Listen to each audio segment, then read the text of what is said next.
Mr. Wright? Yes. Mr. Salcedo? Yes. President Mitchell? Yes. So we are now in open session. Just wait. If you don't know. So you're on action item 3. I move to continue the employment of Patrick Can, CGUHSD instructor. I second. Ms. Bozon? Yes. Mr. Wright? Yes. Mr. Salcedo? Yes. Mr. Mitchell? Yes. President Mitchell, sorry. Okay. And study, you're in the study chair. Let's go to the study session.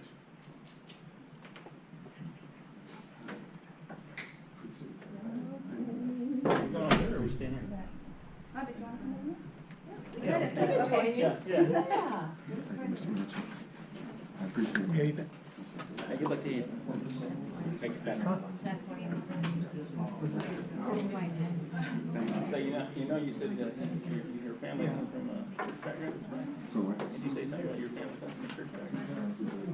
You know, so who are all the sisters go to on the line? Oh, actually, No, but then my point is everybody, they have a second chance. You know what I mean? They're a tax collector.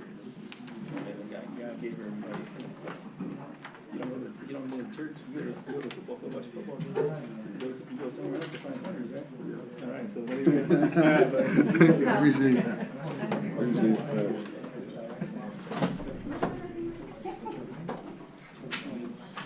Stay west.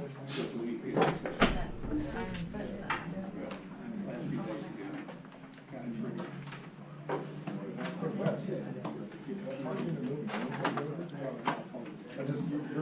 There's a camera right behind your head. As pretty as you are, I see the rest of the session too.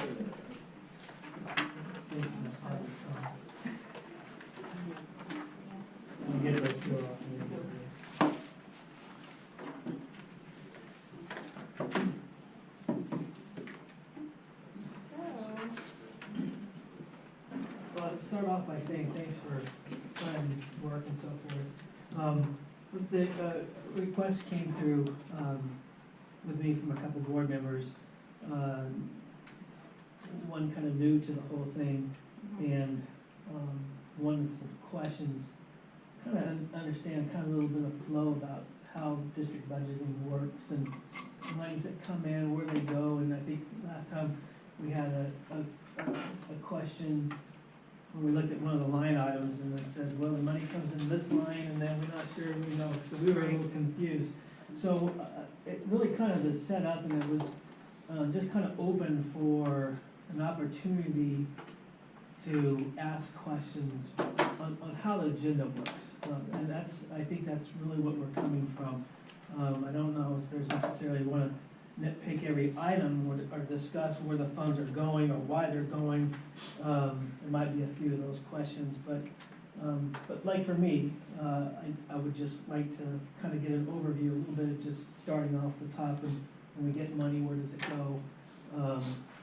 And even go down to some vouchers and some, you know, how vouchers are listed and what we do when we sign for those vouchers and what they mean and what they do and why are we signing for something if it might be in the budget or maybe it's not in the budget, those kind of things. So I don't know if that kind of helps you out or goes down that direction, but any information is great, and I'm sure you'll have a few questions. So. Well, I know one thing with the vouchers, I mean, everything that is listed on there is within the budget, otherwise we wouldn't be able to pay it. So everything in there is included in the budget. When we first start out, we start with the worksheets, and I think if you start here, you'll kind of get an idea of what fits the budget together. Before we even start, I'll just tell you to go ahead and X out A, C2, F, K, they don't apply to K2, O, Small Scott. and S, because none of those apply to our district. So that'll create a lot. So you have the reports that the numbers are pulled from also. So if you go to page 1, it doesn't pertain to us. Page 1 in the We're on the worksheet. worksheet, yeah. That one doesn't pertain to us, so we do have something on there. If you go to page 2, our numbers up at the top, those come from our ADMS 64-1 report, which is your, or I'm sorry, it's 46-1. I have the transcripts, which is the first report on top. The only two numbers that we fill in are your top two on line 1 and line 5. Line 5 is our best guess based on historical data for our student count for this coming year since we went to current year funding. And just so that everyone understands that, we try to take a look at a longitudinal trend of what it takes in order to sustain the district and to sustain all the programs that we have in the district. And you got to understand that our budget is broken up into instructional materials and supplies, salaries, facilities, buses, gas bill, water bill, electric bill, and all of that is generated by the numbers of children that we have in the district. I mean, that's the primary funding source. We get paid by the head, for lack of a better word. And so one of the things, and this is what I've been talking about forever, which is my issue and many superintendents across the state's issue with same-year funding, is that it has now become a prognostication, for lack of a better word, in regards to how do we best ballpark guess the numbers of students that are coming in to the district. So budgeting for school districts has become tenfold more complicated because there's not as many concrete numbers because you're not basing that number upon last year's enrollment. Now with same-year funding, you've got to make your best guesses in regards to how many students you're going to have, and you base that or cross-reference that with the related expenses that you've got. And of course, you've got to be able to make it all work in regards to sustaining all the programs, funding all the programs, and still having a sustainable carryover to make the school district financially stable headed into the following year. Sorry. Oh, no, you're fine. So if you look at table B, of course, we're a 912 school district with a student count of 600 or more, so we're funded at the 1.268 student level weight. We plug that number into table C to get our group A count, which is the 4,590.160. That number is going to carry over into page 3 up at the top.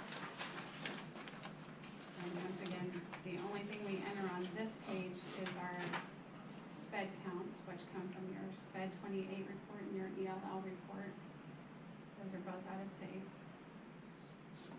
Explain what SACE is. It's our student data system that's ran by Lauren. So those are the numbers that are reported to the state. You can pull all these reports off of Arizona Department of Education.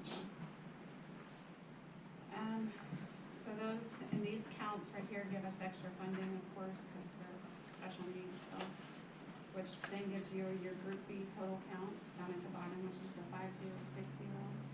So this number is per pupil that is counted? Yeah, that's our, with our B count, our student B count. And I'm going to explain that real quick. I'll use a round number. Let's say that the state of Arizona has said that each child, if you count them by the head, they're worth $5,000. Let's just throw out a number. And then both the federal government and the states argue annually over these percentage weighted factors. So a student who is only learning disabled only may get a 0.04 added on to that $5,000 factor, whereas a student who is blind may get a 2.6 added factor because books in Braille are very expensive, and you've got specialized programs where a student who's deaf, they have specialized programs. Most of those specialized programs we contract out because our school district is not large enough to accommodate those children, and most of those programs are located up in the valley. We have been fortunate enough, based upon the populations of students that we have, been able to bring the autistic program in-house, which is absolutely awesome for those kids, because we were launching them on a bus all the way up to Gilbert every day, and that just was not good for kids. But that's how those weighted factors work, and those weighted factors are not determined necessarily by the state. A lot of them are determined by the feds. based upon an anomaly of an average of related expenses. Sadly, on those weighted factors, we're only receiving about 30 cents on the dollar for every dollar that we have to spend to meet the requirements of those IEPs. So I guess the question, I guess all this is great, but I was looking at, we need to know, obviously the basis, use a standard number for each kid coming in is X. Right, And then they got X plus whatever, all these caveats. right. And so what do those add up to what we actually get as income? And then. Right. It depends. No, but that's what I mean, but That's so, the hard but part. we have to look at it versus time, the cost of money, time, I mean, so those are the things that we need to look at, then as far as looking at. And that's your revenue. So we're forecasting a budget, so when we make a Right. budget, we're forecasting. Correct. So what we wanna find out, and I think that's why we're here, is, we go through this all the time, is going, all right, what do we gonna get, and and then we have a budget as a forecast, what do we think we're gonna get, and when we're gonna get the money, I mean, and how we, we might be $1 short, so where are we gonna borrow that, it's gonna cost us $1.05. You know, and so those are the things that we need, I think that's what's very Well, difficult. Unfortunately, with this right now, we're not gonna know exactly what we're gonna get until the 100th day, So- because of the way funding is. So I understand that, but mean, what are we budgeting? So we know that we don't know that at this point, but there's obviously a budget number in there. Well, we're Right, budgeting this for. is what we're Okay. budgeting, And this so- is our budget right So now. if you would just kind of point out when we get to that, like the $5,000. Yeah, it starts calculating, and then all these actually link into So when you the put in actual your budget student count, like forms. we budgeted for Yeah, 36, it 20, populates. 3,620 kids, and then everything just So is how many based kids? on 3,620. That's on the first page. So we believe that we can accommodate all of the needs of the district at 3,620 kids. We fall below 3,620 kids. That's our breaking point. And in We got December- problems. yeah, In December, we'll be Now, budgeting that. this process didn't start this summer. If you remember, we spent several months last school year, and I went over my prognostications on that whiteboard in regards to what that budget looked like, forecasting, trying to predict where we are. And it's a lot of work that goes into it in regards to trying to take a look at longitudinal studies of both revenues and expenses. And then also as well, trying to predict what is going to happen politically with the budget from the state of Arizona, which is also an interesting random variable all in amongst itself. No, that's a tough forecast, but that's what we're, sorry about that. So the magic, the 3,620, that, again, that we're looking at trends and those kind of things that kind of launch us into, so is there a penalty or is anything wrong, or what happens whenever we come in and we find out we're, 3,000? Do we have to send money? Budget downwards. Huh? I'm We'll sorry. revise our budget We have to go downwards. back and revise the budget? And then our budget would be lower than what we planned for. So that's when we start pulling from different areas of the budget to compensate. Right, okay. We're pretty confident in that one. Are you? Okay. I'm just going through this. No, great, because great. Nancy had No, asked for good. it, so, I was just asking those questions, because I know yeah. those are. I mean, if there's something that you just wanna go by, No, keep just going, let me start know. with that. I don't mind, so. Good stuff. Okay, so then if you go down into the calculation for the BSL, the 3,729.34 is our base set level support.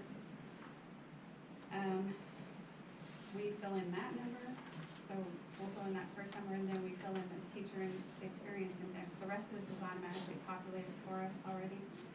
The teacher experience index is also in here, in the reports, and that's based off of the CEDAR report that I believe Mary does. She uploads a report to the state, basically letting the state know how many years' experience our teachers have, what level they're at, so. And it automatically does the calculations. I So don't- it generates a number that 1.0721 Yeah, for yeah. your denominator, So one, that 1.02. 211, yeah, it's right there. Yeah. On this one. Okay. Okay, so, and then we fill in the non-federal audit service actual expenditures. Those are based on our AFR report from 2 years prior. And then we have the new line this year, the additional teacher salary increases, which is the 1.02. increase. That's a new line. I think you guys have black and white copies, but normally, if you would go and look at these online, if there's anything in yellow, that means it's new for this year, so. That's the teacher, additional teacher salary. Yeah, that's the 1.06%. We will actually, I believe in November, have to revise for that when we get the actual number. But that's our best guess that we have based on our teachers here. So then that adds up in that your base support level is that 19 million. We go to page 4.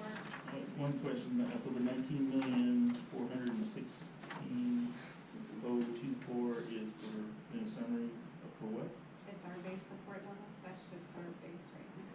And For as we every, go through. that's a base on the For 32, M&A. 36. Okay. Then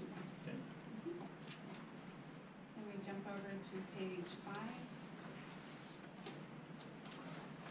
And this is our transportation report.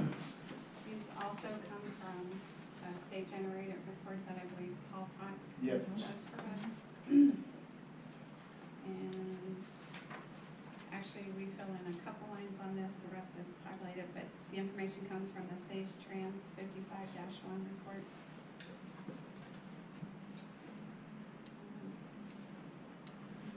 We're based on 180 days. You can kind of get the numbers up here, the 2.59, because we're more than 1.0.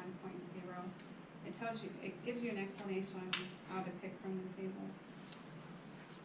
Can I, go back, you talked about the honors pay, right, where you have money, the state, That's when we'll have our actual count. your actual count, so how does, when the state comes through, they just give you a lump sum? No. Or you No. trickle it on through, We like get, different we days? get payments every month. Payments every month, okay. Working towards a target budget, and then if they're under, then towards the end of the year, then they increase that amount by X the months that are left. Or if they're over, then they cut those end of the months back. Like, actually, we just got They some adjusted. of our additional state aid, we got an adjustment on it. They actually took 80,000 from us from last year.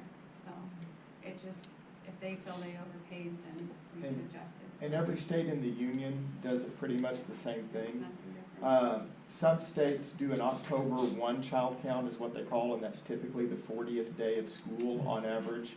Or they, and then the next account that they call it is the Martin Luther King count, because it happens right at Martin Luther King Day. State of Arizona does it the 40th day and the 100th day. So it doesn't matter when you start school. It's whatever that 40th day is, there's a count, and whatever that 100th day is, there's a count. Now, that's not the number of kids that you have at school that day. Right. It's just number of kids that you have on the books. And then the other thing that you need to understand is there's also what's called the 10-day drop. So what also makes this very complicated is, you know, let's say Tony here, he enrolls at Casa Grande Union High School, but he also enrolls in Coolidge, because he doesn't know where he's going to go, and he doesn't know whether he's going to go, he's going to be living with mom or living with grandma. Okay, and so at the last minute, he decides that he's going to live with grandma over in Coolidge. Well, we still have him on the books, and we can't drop him until after 10 consecutive days that he's missed.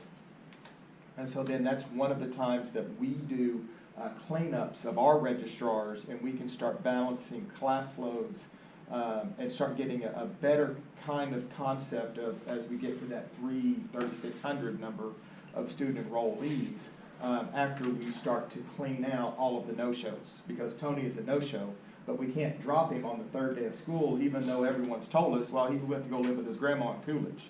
We have to wait for those 10 consecutive days in order to clean him off our books.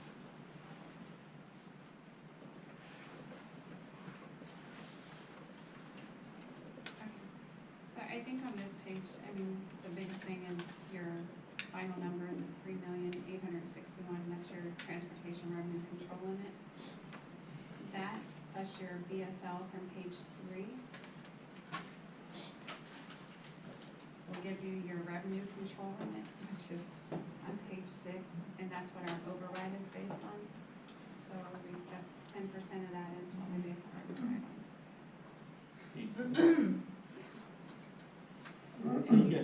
So we have the 19 million, then you add the 19 million to the 3.8 million, and then you have 23 $23 million, and then you have on page 6, is the 23 million. Well, The that's your- revenue that's your control total. limit, yep.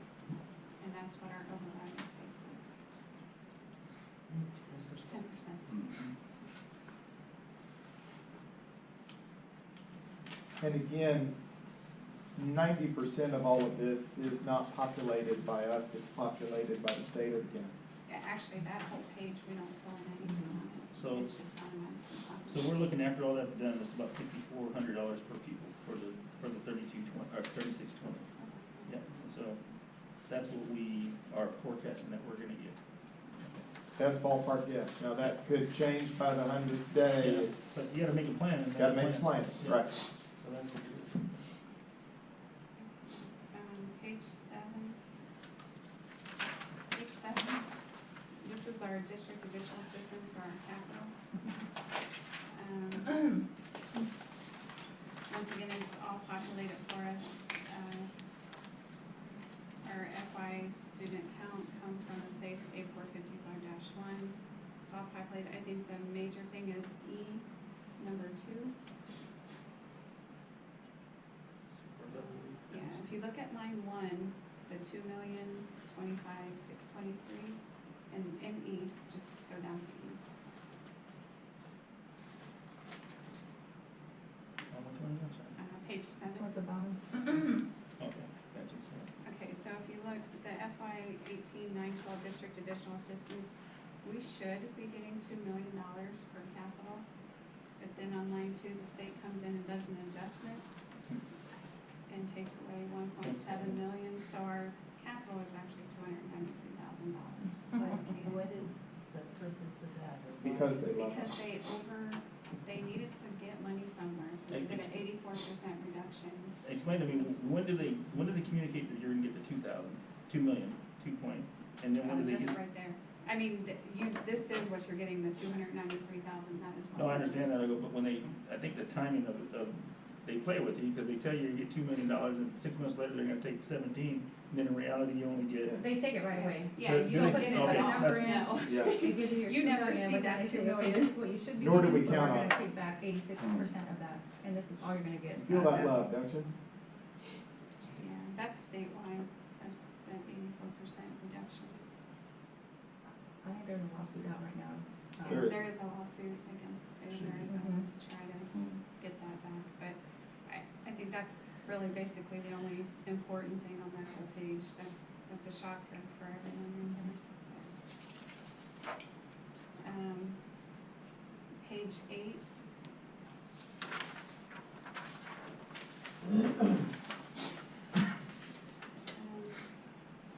Here, if you go down to 2A, ours, of course, we're taking where it says the lesser of the district support level or revenue control limit, our lower one is the district support level of 22 million.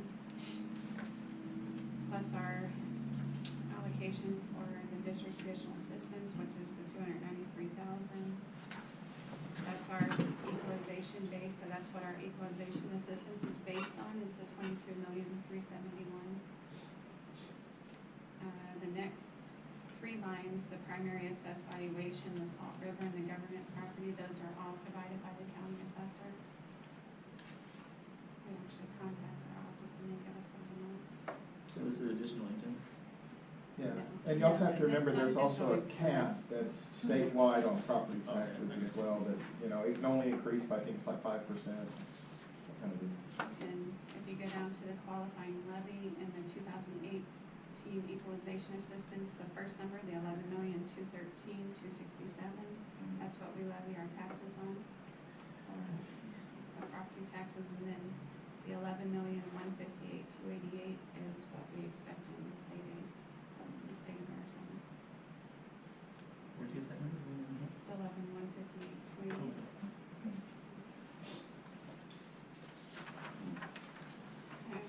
9, we're not a small school, so we don't do that. We don't do 10. The next page is 11, which is our impact aid. And let let me describe that to you for a second, because Steve and I worked really hard on impact aid. If, we receive revenue based on property taxes. However, federal lands and tribal lands are not taxable. So if we had an Air Force base that was located in our school district, it takes up a huge tract of land. And of course, it employs a lot of people, but we get 0 tax dollars for that. So according to federal statute, the federal government is supposed to pay for those taxes at whatever the tax rate is. It's supposed to be, according to the provisions of federal law, dollar for dollar. It's not. So we're actually back to, and this is what Steve and I work really hard for and lobby for, is we're at about 30 cents on the dollar of what it should be based upon the amount of taxes that the federal government should be paying for either federal or tribal lands that exist. And so we spend countless hours making sure that every single kid and their address is documented. And it's not just Steve and I that have to verify that, but we have to spend countless hours with the tribal government entities documenting every single student, every single business, the estimated rates for those buildings, for those facilities, for those dwellings, and so that we can get all that information up to Uncle Sam to get about 30 cents on the dollar. But Steve does a lot of hard work on that, and it's not worth a whole lot of money, but for all the work that goes into it, but it's still an important part of our budget, and that's impact aid.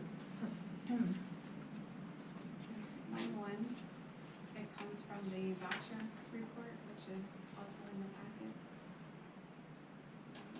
Impact aid voucher, which is the 1,000. The $1,199,000, it comes from page 5 in here in the worksheets, the difference between the TSL and the TRCL.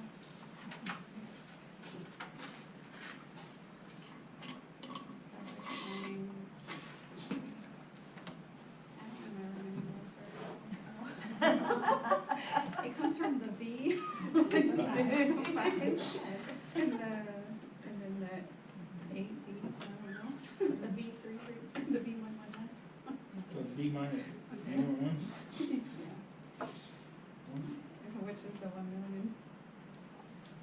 And then the ending cash balance for FY17, we just pulled the cash balance as of June 30th out of the system, which is 54,000 at the time when we actually did the budget. I'm sure it's probably changed from there, but when we get the 106,000.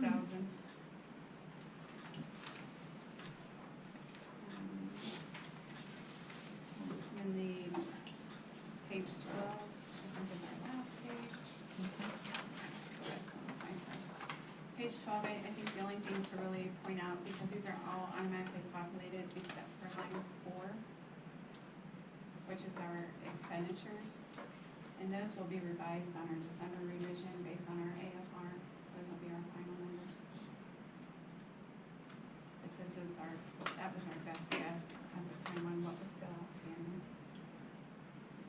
So the MO actual expenditures is $24 million. Well, that's our Forecast. estimate. Estimated forecast. So once we revise in December, our AFR will be completed, and that'll be our final number.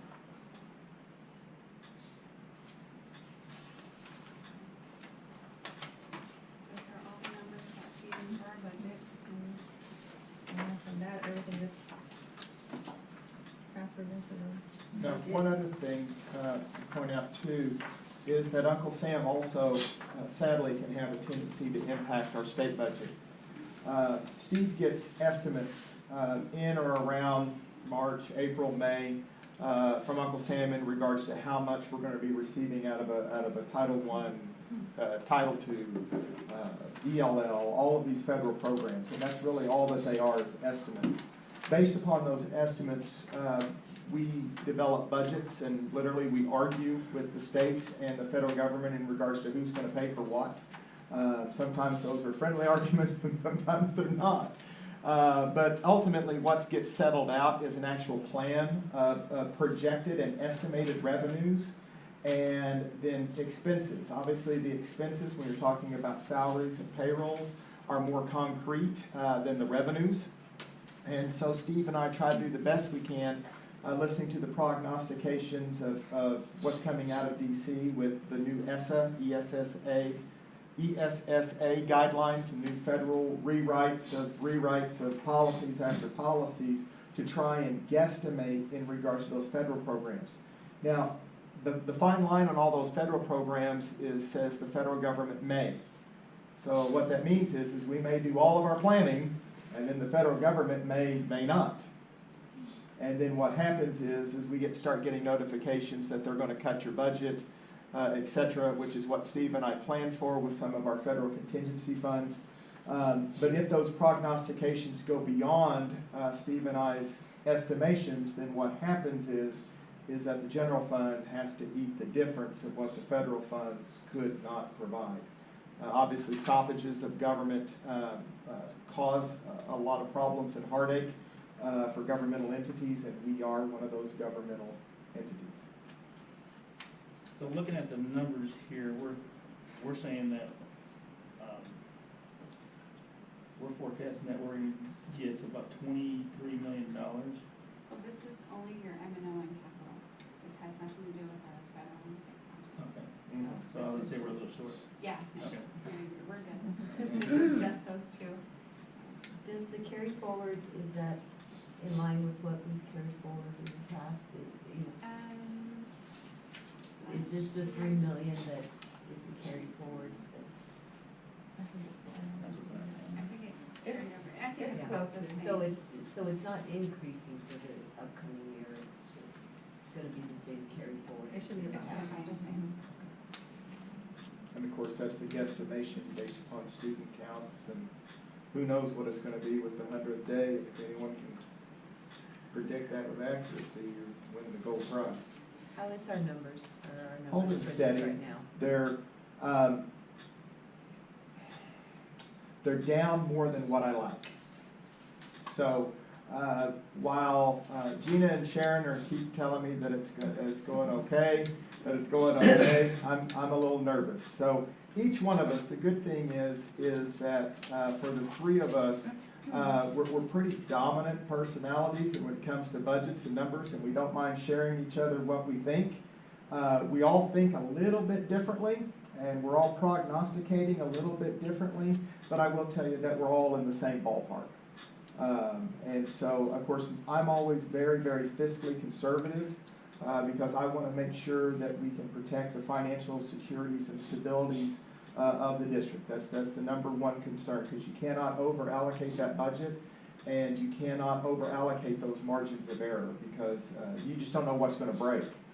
Between a front-end loader or a scoreboard at Union or whatever happens, things at school break. We have 3,600 students running around, and all of them have the potential of property damage. So we need to make sure that we're planning accordingly. But I will tell you, the three of us are in the same ballpark.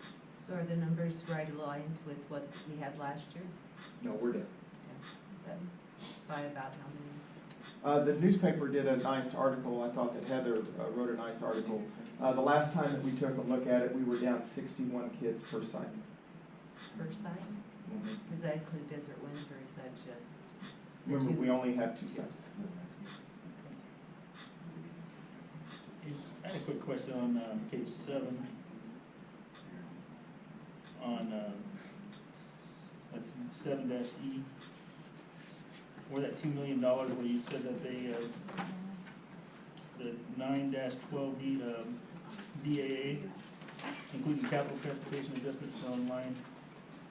So what are they saying that how can they take that much money from us? I mean, just, they tell us that we're getting $2 million and take. That's a part of the state law. In essence, the state was needing to balance the budget, and that's a part of what the lawsuit is about, and they took it out of schools, and they took it out of capital. And in essence, it was an 84% budgetary hit for school districts. So what the state did, Tony, to help offset that in their infinite wisdom, and I'll use that term loosely in my opinion, they created the Arizona School Facilities Board. And in essence, they put trinkets, pennies on the dollar, into that Arizona School Facilities Board, and they have forced every school district in the state of Arizona, in essence, to become a beggar. And so we all apply for grants, hoping and begging and pleading our cases that our roof needs more repair than some other school in the valley or in Tucson or out over in Yuma, you know, and there's absolutely pennies on the dollar in regards to the amount of capital needs improvements for our schools all across the state of Arizona, and there is not enough money to go around. Now, Mr. Mason and I have been very fortunate that we have really worked the school facilities board, and we've generated over $2 million in the last 5 years out of the school facilities board to help fund projects. Big projects are things like the roof on this building, the air conditioning on this building.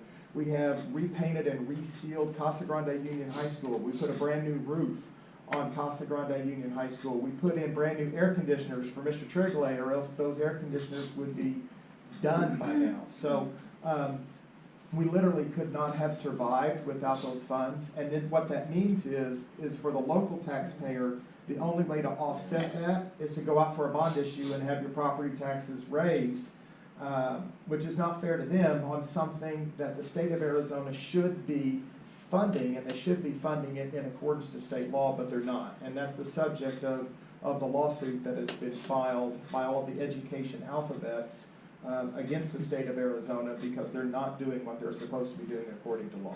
At least that's just my opinion. That's So the same did- thing that happened with M&O funds, that's why Prop 123. I know, but so has this been, how long has this been ongoing? I mean, that's a 84% reduction, Sunday, so, Yeah.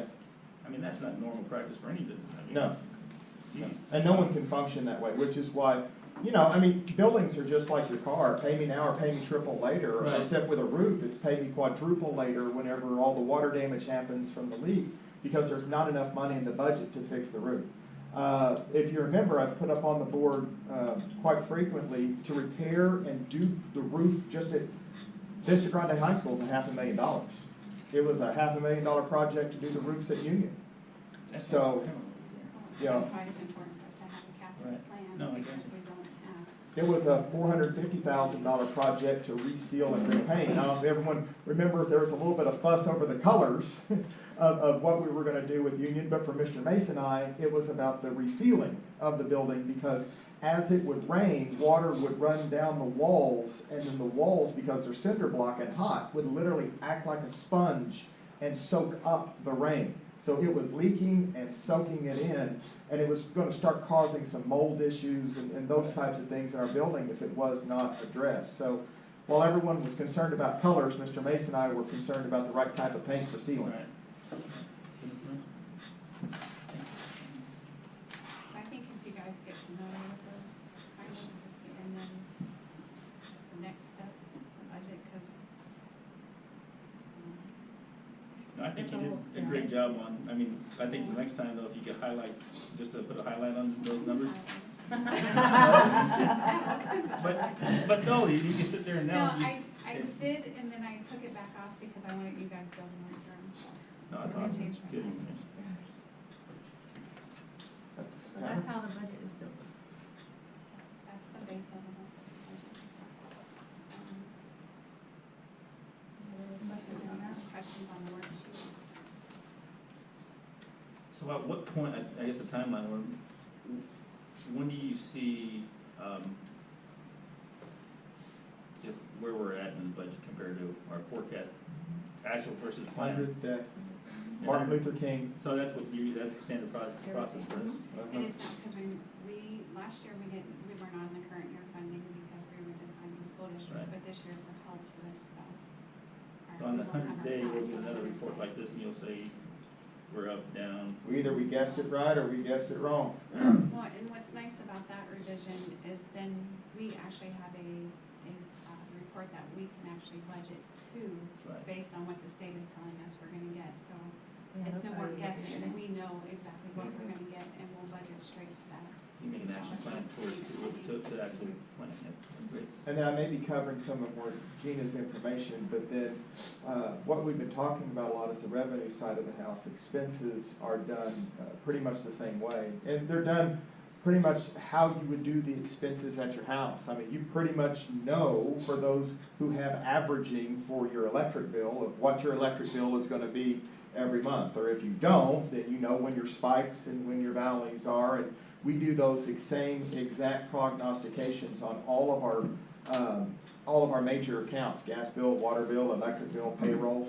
We also pay close attention in regards to, which is why it's very important that I attend a lot of the meetings in the county and a lot of meetings with the Chamber of Commerce, because I get to listen to folks like Richard Rosales, who talks to us what's going on with APS and the possible rate changes that may or may not be coming to the Corporation Commission, and so that we can forecast accordingly in regards to what those bills are. And then we allocate those expense budgets at the beginning part of the year to ensure that we have enough money to cover the electric bill. Because the worst case scenario is that we haven't budgeted appropriately in regards to those bills, and then it comes to be April and I don't have enough money for the electric bill. And you don't have the equalizer plan? So the expenses work pretty much hand in hand with the same process for the revenues. Couple of questions. We think you said 3,620 students as of now. That's what we were budgeted for, that was our guesstimation. Right, and so where are we now? A little bit above. A little bit above.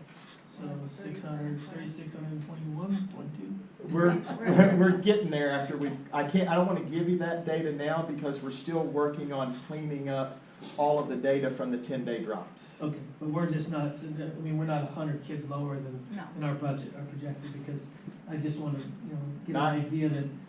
not yet. My second question is that if we are gross in one way or the other, is there we a chance to come back and discuss where increases are going to be with the funds, and then also the decrease if we have to cut and so forth? I look forward to that, and I'm sure that's going to be around Martin Luther King Day? Well, it'll be after Martin Luther King Day, after Okay. we've gotten our finals, and then we have a really good idea of where we are. Okay.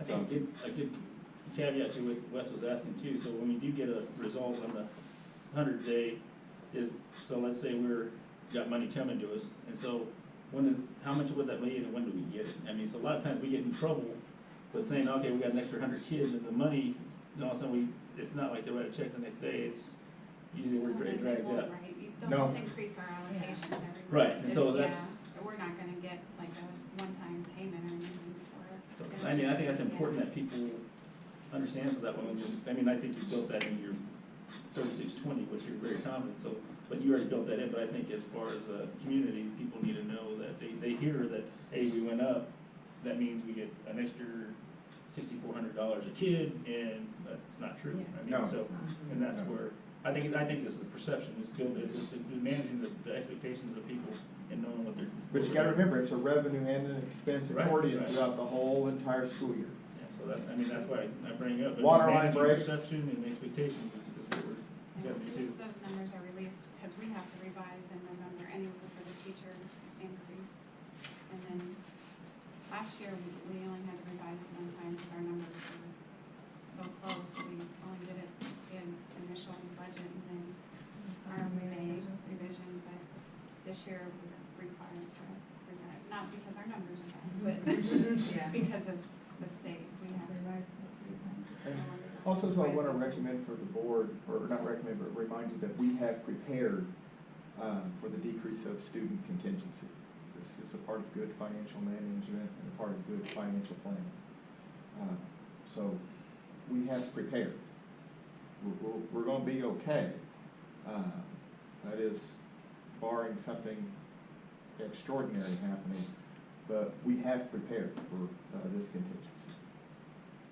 Now, how long we can maintain that pace of being prepared before we run out, those are all very, very good questions. But in the short run, we have prepared. I think, I'm sad that Nancy didn't join us today, because one of the, because she's been, these are things.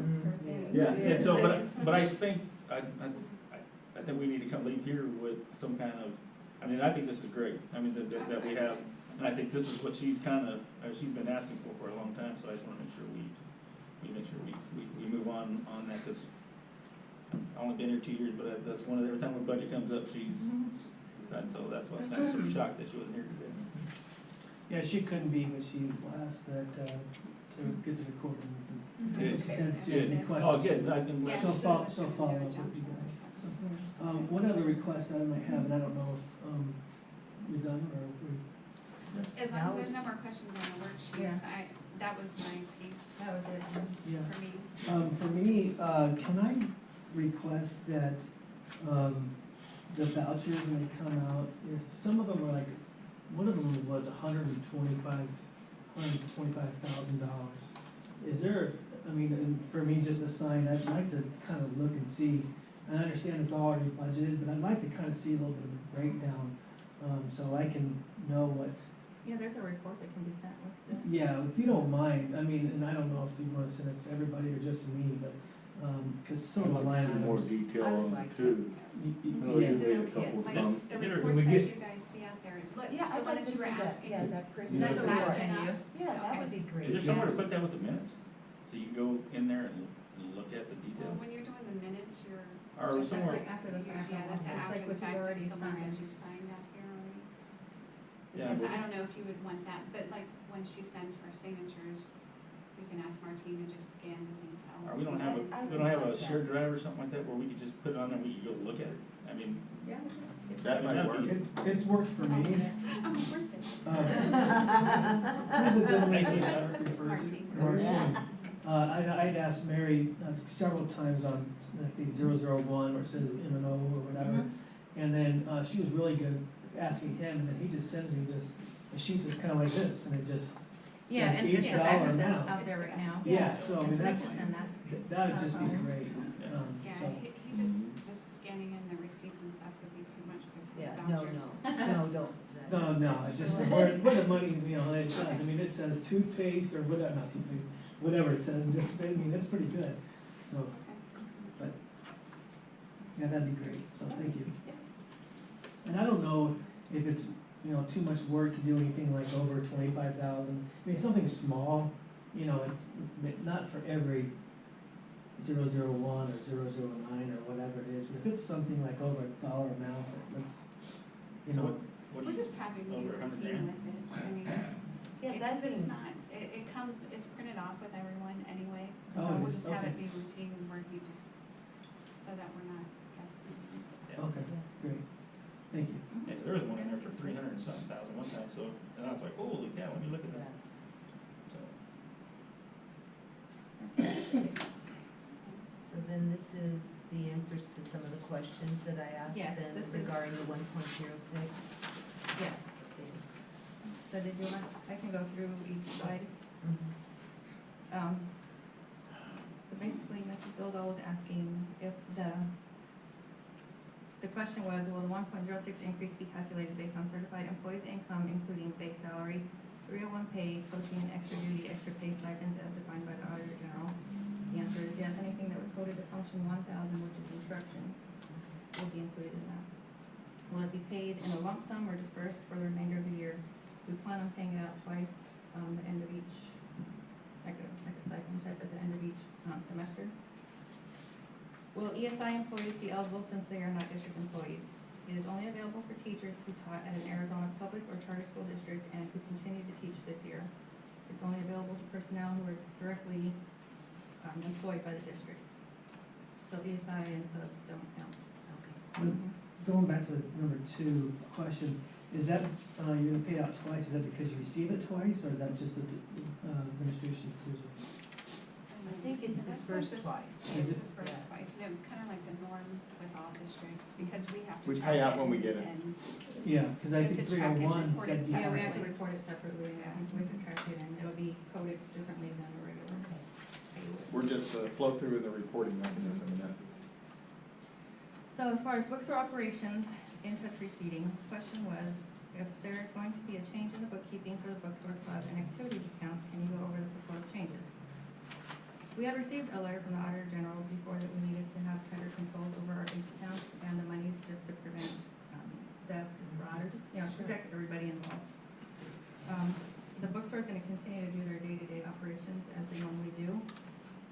The only thing that we're doing differently is the checks will now be cut from the district office. do they ever go, because if you look at that summary of the bookstore, all those different accounts, do we ever go through and do a maintenance program on like cleaning some of them up and see if they're valid or? We're in the process of doing that. Some of them. The answer is yes. Taking the controls back. Oh, yeah, there's all kinds of accounts in there, so this is kind of, And some of them are dead and inactive, and so, yeah, it's just a periodic house cleaning that we're going through on all of those accounts. I mean, it's just. Now, you also have to remember, one of the things that I started whenever I came to the district was what we call a purpose statement for every activity account. So let me explain that real quick. So Tony here is the volleyball coach. He's got money in his account because the girls have sold popcorn. And so that's what he did last season. So he starts off with his purpose statement with the budget that he has now, the total money that's in his account, so that both the three of us can verify that he knows how much money is in his account. The second thing that he needs to do is he needs to tell us what he's planning on using that money for. He's going to buy volleyballs, he's going to buy t-shirts for the girls, they're going to buy a new volleyball net, those kind of things. The third thing that he needs to do is he needs to tell us what fundraising activities that he is planning on doing for this year. The fourth thing is that he needs to do is to tell us if he's planning for a big ticket item. So that way, if there is carryover that occurs in that activity fund, the auditors who come and take a look at that account can say, hey, Tony has saved up $9,000 in his volleyball account. What gives? Oh, well, they're planning on saving money to go to a tournament in Spain. So it's listed on there, and so now there's a justification and a rationale for why those monies are being saved in that account. And that's a simple 4-step procedure. It's a nice just one sheet of paper for those sponsors, but it really helps to budget and plan for those activity funds. And so now there's not the question of every single time a check needs to be cut from an activity fund of what's this for, why? Because it's already all listed out. And it also as well provides an opportunity for those sponsors to do some planning, which is great. Do all fundraising go through the bookstore?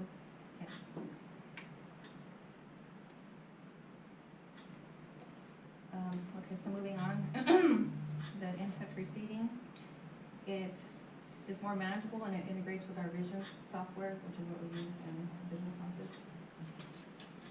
This, it allows us to see balances right now, because somebody could ask us, hey, what's our account balance in, whatever club, and we're like, oh, no, we have to call the bookstores, but this system also offers parents the opportunity to pay their fees online.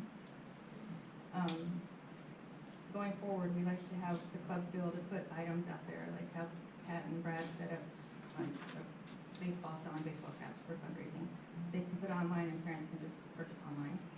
So that'll help increase their sales. What is the cost of money and manpower for instituting proposed changes?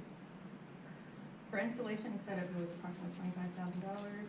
Annually, it's going to be $2,985 to maintain, and APC books cost $3,400 for them to give us information to import into the system. As far as manpower, there's no additional charges. Who's taking on the check writing and all that? We are. The other duties at this point? Okay.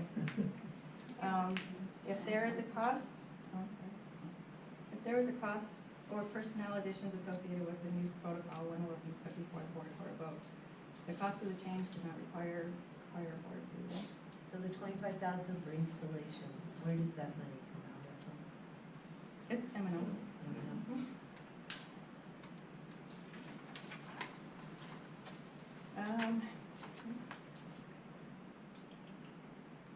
Scheduled expenditures. I just had one more question on that one. The accounts that are closed out, does the student handbook still say that all of those monies go into student council and they make the decision where that money goes? Like are you talking about Like, Plaza Verde or? No, any student account, the clubs that are no longer active and they're closed. At one time, the student account. I'll have to follow up on student that. handbook. I'm not sure about that. So you're talking about that list of all the. Yeah, there were, at one time, I remember, okay, about 15 years ago, when the ADs in the past closed a bunch of accounts, and that's one thing we got in trouble for, was not having them go.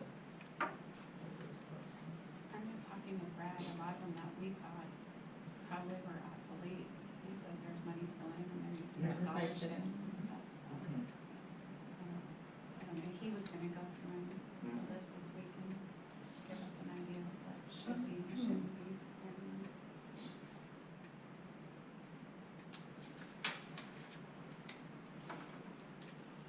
Is that it for legal? Okay. For our expenditures, the question was, do you have budgeted items that we are expecting or planning for this year as a result of scheduled expenditures? For example, are we looking to replace any air conditioning equipment or other major overhauls? The district expenses that we have at this time are listed there on that table. And then, of course, the projects that are funded by SFP as well. And then we also always have routine maintenance that goes along with the equipment that we service. So the bathrooms didn't get done during the summer, Part of them did. Part of them, Some not all are of them. still. but they did finish all the, what's it called, trip. The trip They hazard? Yeah, finished the yes, trip yes. hazard, Okay. and they're almost done with the tennis courts. Okay. But of course, tennis is not in season, so. The next slide, is facility rentals. It just shows, this is what is anticipated for this year, who will be renting our facilities, and how often they'll be paying.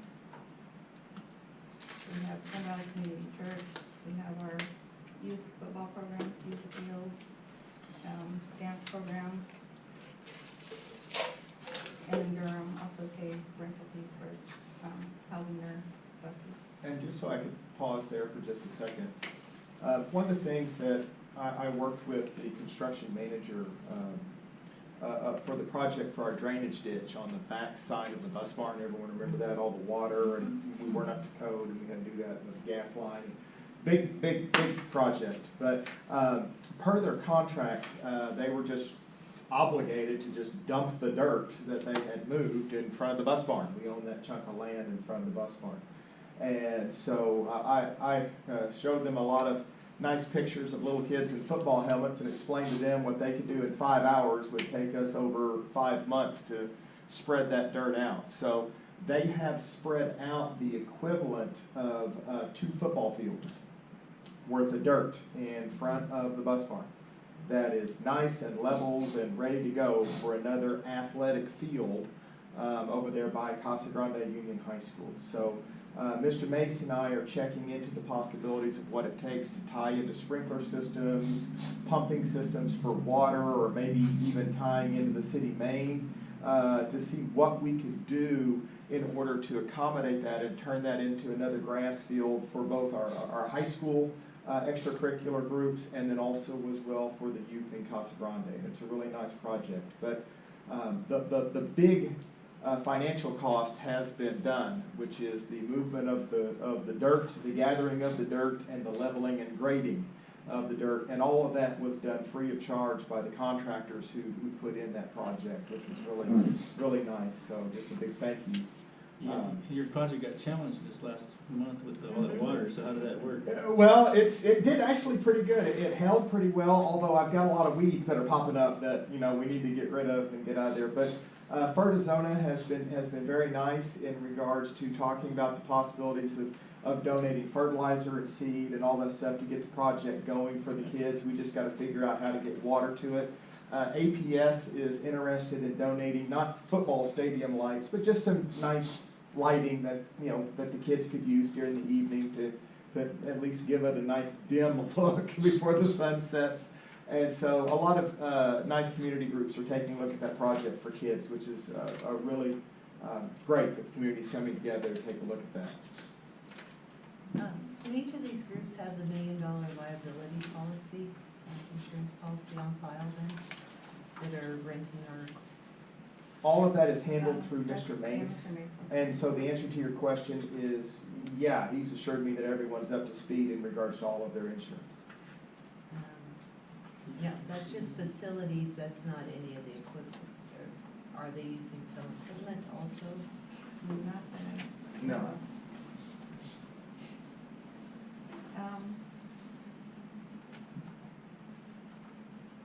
You ready for that? So normally the monies in the past, and usually how we always do it, is the money will be paid for, used to pay custodial salaries, or just for general repair and maintenance. Repair and maintenance as needed.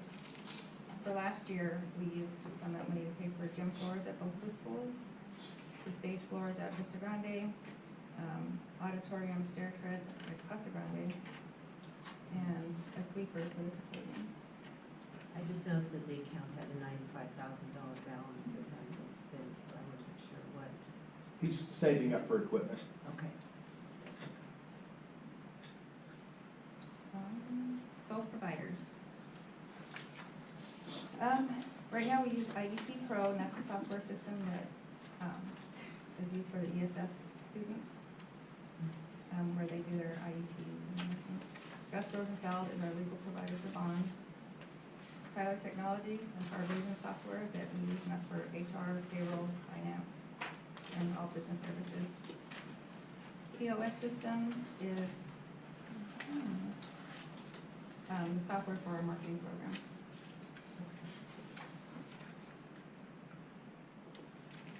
So we don't have a sole provider with anyone in town to make shirts anymore? At one time we had a sole provider. There used to be. Those are run through the activity funds for each individual group, and we allow those sponsors to pick who they want to do. That's really up to them. Didn't Vista buy their, don't they have their own little machine? Didn't they have a fundraiser or something like that? I I think they. don't know. I don't know, maybe. I don't know. think so. I Yeah, just no, I'm thinking have Hamilton. one. I'm thinking Most of all Hamilton. are, I haven't heard of that. Machine to make shirts. Don't they? They talked Yeah, about it, but I that's don't think they purchased it. I've never heard of it. They have something I'm like sorry, that in marketing. I'm thinking of but they're not Statue using it. Escalante, he was at Hamilton, he's the one that says that they have their own little. they might, My that bad. I don't think so. No, never mind. Decker might be able to be down to something for you, Tony, if you're really looking for something. Yeah. Site visit. No, I don't even want to do it. I don't Need even some know. bling. Okay, so some questions for site budgets. It was requested, to have a budget comparison by account from the past year and the current year, and I have attached those reports in there. So there's Casa Grande this year and last year, Vista Grande this year, last year. And on the report, it'll tell you what it went for, if it was supplies, and I think it even has like the departments, like math, English, social studies. Oh, yeah, it does. Mhm. Thank you. There- That's what I wanted to go over. Okay. So there obviously was a decrease in site budgets. Why was that? Normally, the trainings we attend, they tell us to do about $75 per student. I know, we've given $100 per student in the past. I'm not sure what, I think it might be on there, you can figure it out, I think it was more like $200 per student. The site principals are the ones that determine how the money is going to be allocated for their schools. The site monies should be used for this year's students, whatever is allocated to the sites this year, they should be using and not carrying over anything. The money that is carried over should be coming from district, that way we can help, budget for new teachers next year possibly. We have to think about declining enrollment if our budget is going to decrease. If this money is allocated to the sites, we don't have control over that. And then also they have a voucher program that they're trying to put in place where, students in other districts can go, like if we have people attend our district right now, if this voucher program passes, then their students can go to like Coolidge or Eloy or wherever. So then we'll lose out on those students as well. So where does the additional money go if we cut from giving, 100 or 200 per student down to 75? Where was that money reallocated? To 100, it's $100 per student, Okay. but it's in just the M&O fund still, but at the district level. And we're still having conversations with the sites And this the is just, yeah, principals it's just and something to start visiting with. about what the sites need, how much dollars do we allocate for them. We want to make sure that the sites have enough to operate and function and do what they need to do, but at the same time, we can't carry over large, vast sums of monies in those activity funds. Because those are funds that could be going towards hiring more teachers, providing more equipment, materials, and supplies for children. We do have budgetary hopes, and I have actually launched Melanie today to start working on an RFP for both science and English curriculum. We currently are under contract with Pearson, and that's about a $250,000 contract that we have annually. And so we are taking a look at something similar in both English and science. So it would be an estimated possible $750,000 if you take the Pearson concept, the English concept, and the science concept in regards to directly impacting the classrooms and helping kids. But of course, we've really got to nail down and get the site budgets lined out first before we can start allocating out those monies. But we're getting close, and in anticipating that close part, there are state statutes and time limits and time frames that are required for any type of new curriculum or curriculum and adoption from the state of Arizona. And so I have launched Melanie into that process today. So probably coming up on some board agenda items here pretty soon is probably going to be RFPs to go out and start taking a look at English curriculum and science curriculum, things that are going to directly benefit the classrooms and directly help kids. So what I'm hearing is that the reduction from 200 or 150 down to 100, those funds are now being reallocated to science programs and. More than likely is how that's going to go. More than likely. But we've got to make sure that the sites have what they need first. So when's that gonna, if you sent Melanie out to work on things now, so how about the schools, the principals they're trying to figure things out too. So when are you gonna be able to make that decision? We've had at least, Tom, 2 or 3 meetings on site budgets, so soon. I'm meeting with Glenda on Thursday, actually, to go over her website. And so these numbers are based off of 32 or 3620 also, kids? It's based on the It's number of per students at budget. each site.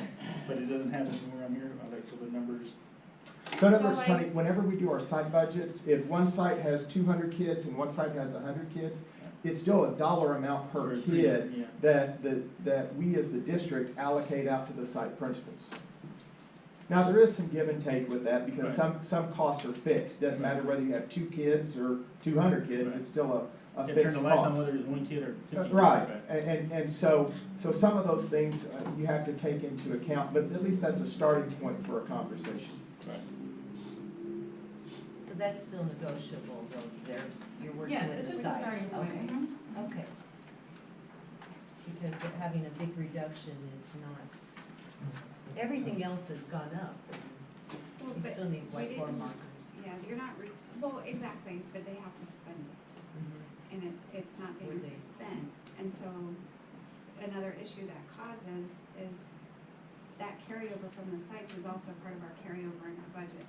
So, eventually, if they keep carrying over large amounts, that carryover is gonna become nothing but site budget at So, one point. so because- that's a data point that you make your forecast on, so if they're not using their allocated money, it reflects a smaller amount, and so when you budget, you use that, and so that's, I guess, that falls on people that have the ability to spend, that they need to do it Sure. throughout the year, not And it So should far be it's just at spent, the I end. mean, the rule should be, if you're allocated so much money for this year, those students should be benefiting from it, not next year's students, unless, like you said, if we have a plan in place, if you're saving up, but we feel that capital expenditure should really come from the districts, Mhm. because it's a district.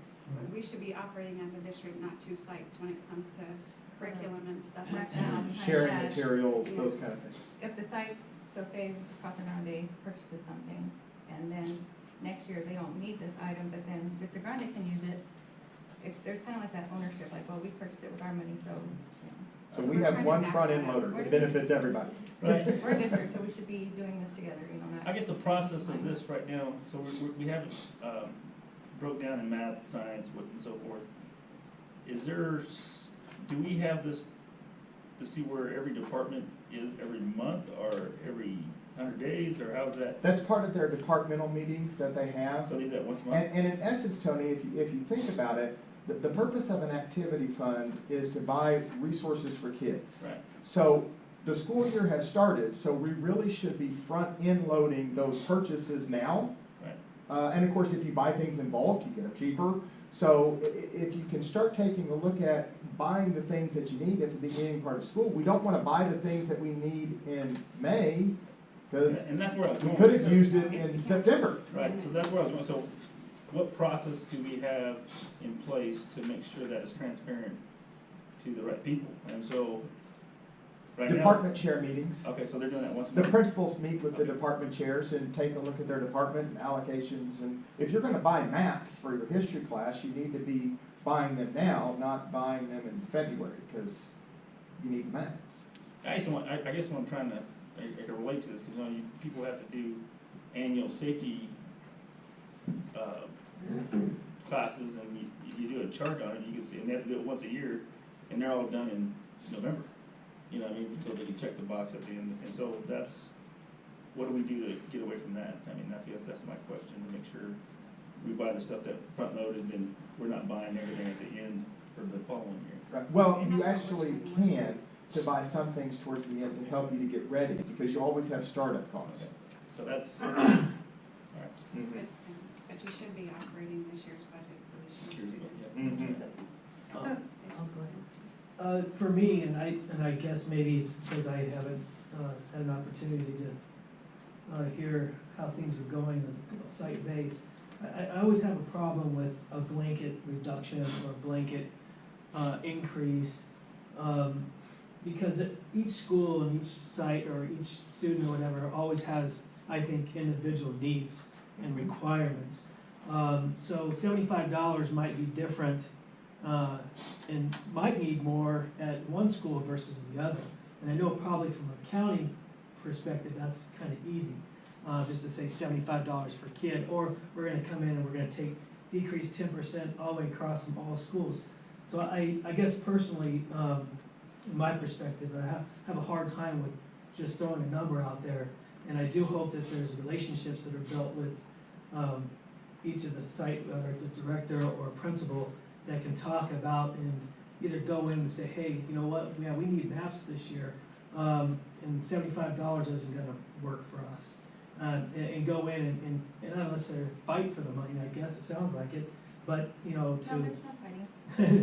Well, I mean, just saying, hey, I need more money, I need more money Yeah, this first. is based, and we told them, bring us a plan, so we Okay. know if you need more money, then let us know, that's what we're waiting on with. And this is site why close. we've set as a priority, the site budgets go first.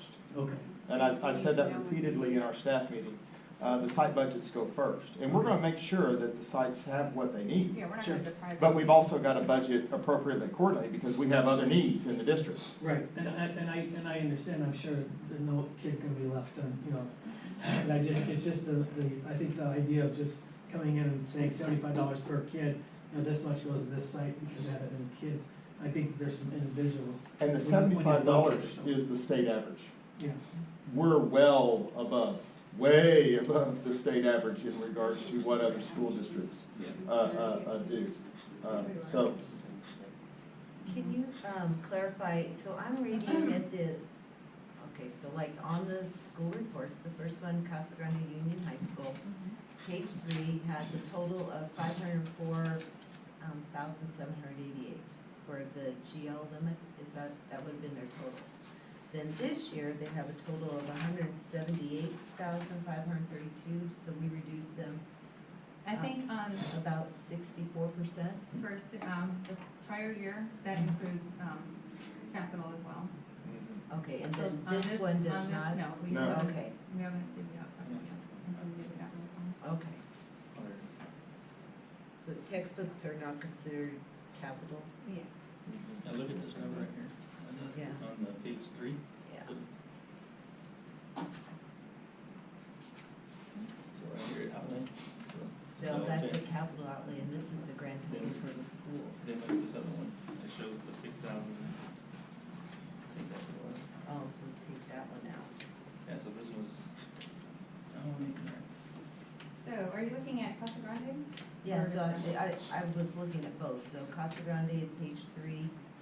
Okay, so on Casa Grande, for the prior year, if you look on page 2, almost all the way down, there's a total fund, it says maintenance and operations 001, and that's where Oh, the okay. 350,000 is. Okay, so that 315,000 is what I should be comparing the 178,000. Correct. So it's about half. And then if you look at the, column over to the right where it's 113,000, that's what they did not spend. Okay. That's mine too.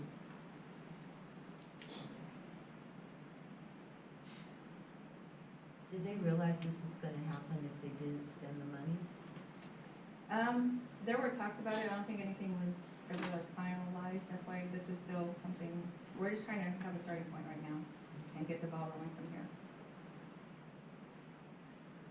So even staff development and travel is part of their budget total?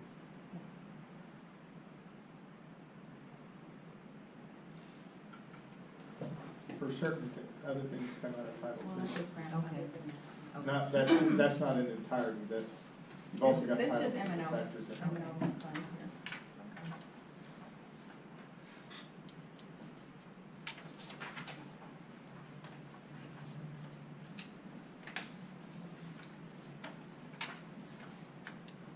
Next one?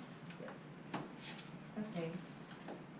An account code string, I know you had asked for a key as to which account, like with the account numbers cover. Thank you. It is there's 20 digits in the account code. You have your fund, your program, your function, your object, your unit, and your project. Kind of works like a barcode. Yeah, and then we have this little book here that tells us what's, Yeah. so depending on what it is. Most people have it down pretty, memorized. So fund, obviously, is your M&O. It's coming from M&O, title, or capital. Your program, is it ESS? Is it M&O? Function will tell you if it's your instruction, instructional support, board. Object is like the service or material you're obtaining. Is it a service? Is it a supply? Is it pay? The unit is the school. Is it coming from Vista? Is it coming from Casa Grande? Is it coming from district?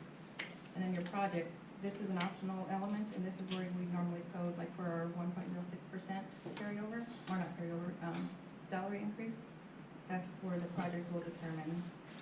106, And- and we know that. So then when we go to do our reporting, we just pull anything that is coded to project 106, and it'll pull everything out for you. And per federal statute, every state in the United States has its own cost accounting system. Although I will tell you with about 95% accuracy, they're all the same thing. And they're used by the local school district, they're used by the State Department, they're used by the legislature, they're used by media outlets in regards to how to gather data in regards to how school dollars are spent. Those codes is also as well how the Auditor General tracks how the dollars are allocated and spent, and that's some of the information that they use to compile their annual reports. So it's really imperative that we have some accuracy in regards to that cost accounting system, and Gina and Sharon and Martine, they do a great job of that. And then our bank account. This is a response we got from our consultant. And I asked her, what's our final answer, and ifs, ands, or buts, She said you can have an auxiliary revolving bank account at each school. You can also have a student activity revolving account at each school.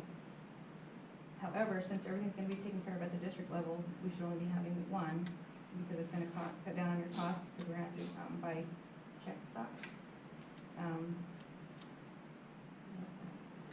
It's easier for reconciliations. And How will you decide which bank to go with? Arm wrestling. well, ultimately, Wells Fargo, they've already gone out for bid, the county has, and that's why we bank with them for our Yeah. ACH and everything, so that's who we're using for InTouch right now. Yeah. So more than likely it would be Wells Fargo. Because we follow the county. Who you? Wells Fargo. So we're just gonna end our relationship with the other bank. Fortunately, it's quite a few.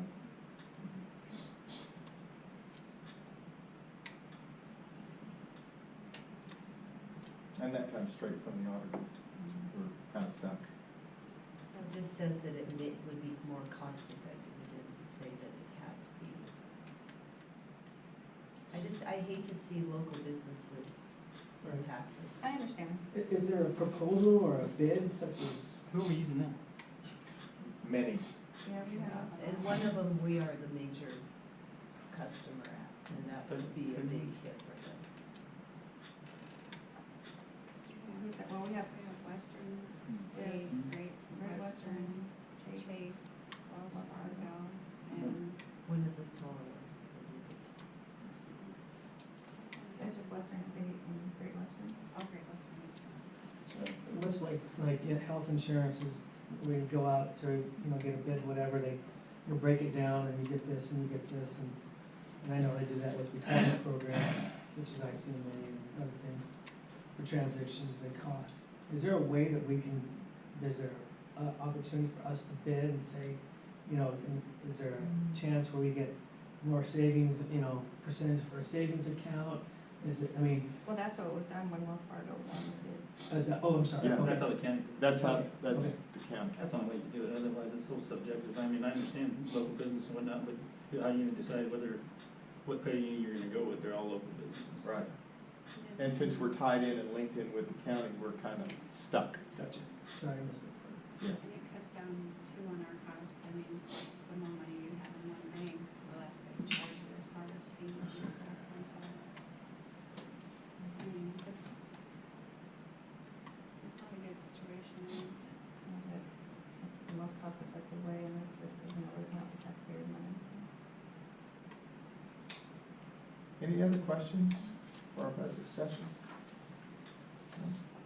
Well, this has been very nice. I'm glad that Thank we you, could it all was very informative. get together and talk about the budget and share, Thanks a lot. and hopefully, you know, Gina and Sharon and I have been able to, you know, kind of reemphasize some of the things that we talked about last spring.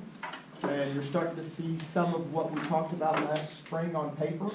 After the 100th day, we'll see more of what we talked about last spring on paper as we get ready for the next school year. But overall, I think it's a very productive meeting. Other than that, if no one has any questions, President Mitchell, if you want to adjourn? Make a motion to adjourn. Second. All those in favor? Aye. Aye. I'm gonna tell my boss, he cut, I saw something that cut more than mine, but I said, that 84. Thank you very much for coming. Yeah.